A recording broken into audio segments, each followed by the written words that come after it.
శ్రీమతి నమః. రేపు 14వ తారీఖున మహాలక్ష్మి అమ్మవారి జయంతి. పాలకడల నుంచి అమ్మవారు ఉద్భవించిన రోజు. ఆర్థిక ఇబ్బందులతో మేము సతమతం అయిపోతున్నాం, మేము బయట పడలేకపోతున్నాం, ఇంకా మా వల్ల కాదు అని అనుకునే వాళ్ళు రేపు 14వ తారీఖున లక్ష్మీ అమ్మవారికి పూజ చేయటం మొదలు పెట్టండి. పొద్దున్నే స్నానం చేసిన తర్వాత ఆవు నేతితో గాని లేదు అంటే నల్ల నువ్వుల నూనెతో గాని దీపారాధన వెలిగించండి.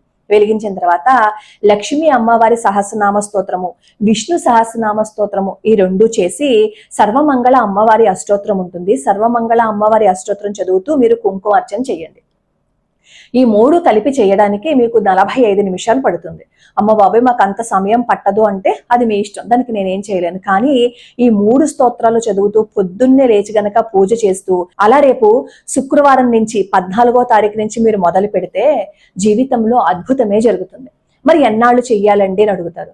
ఒకసారి మీరు మొదలుపెట్టి చూడండి, క్రమక్రమంగా ఆర్థిక ఇబ్బందులన్నీ దూరం అయిపోతాయి. అప్పుడు మీరు మానమన్నా మానరు, ప్రతిరోజు ఈ ప్రక్రియను చేస్తూనే ఉంటారు.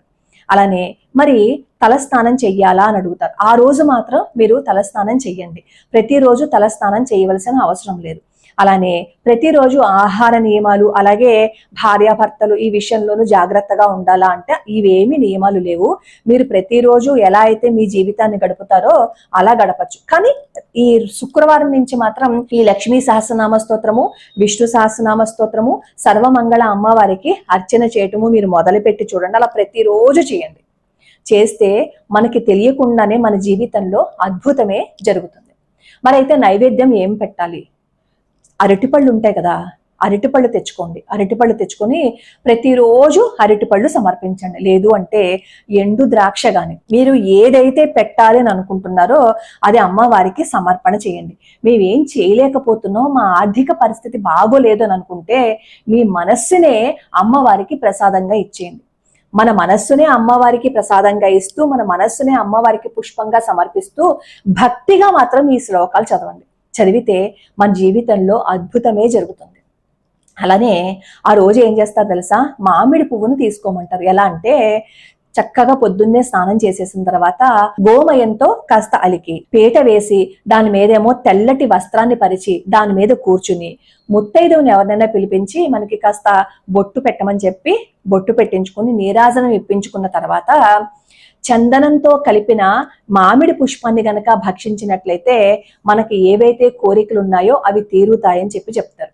ఆ మామిడి పువ్వుని తినేటప్పుడు ఒక శ్లోకం ఉంది. అదేంటంటే చూతమగ్ర్యం వసంతస్య మాకంద కుసుమం తదా సచందనం పిచామ్యద్య సర్వకామ్యార్థ సిద్ధయే.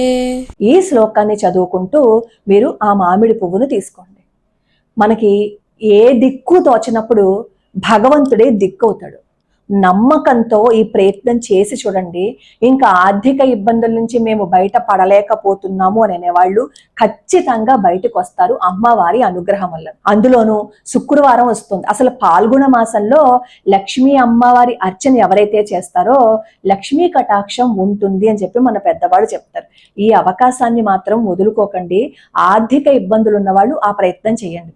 నేను లక్ష్మీ సహస్రనామ స్తోత్రం చేయలేదు కానీ ఈ విష్ణు సహస్రనామ స్తోత్రము, అలాగే ఈ సర్వమంగళ అమ్మవారి అష్టోత్తరము రోజుకో శ్లోకంలో మేము నేర్పించాం.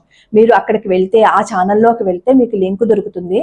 మీరు మాకు స్తోత్రాలు శ్లోకాలు రావటం లేదు అనే భయము బాధ కూడా పడక్కర్లేదని నేను ఈ శ్లోకాలు స్తోత్రాలు అన్ని నేర్పించి పద విభజనతో అందులో అప్లోడ్ చేస్తున్నాను.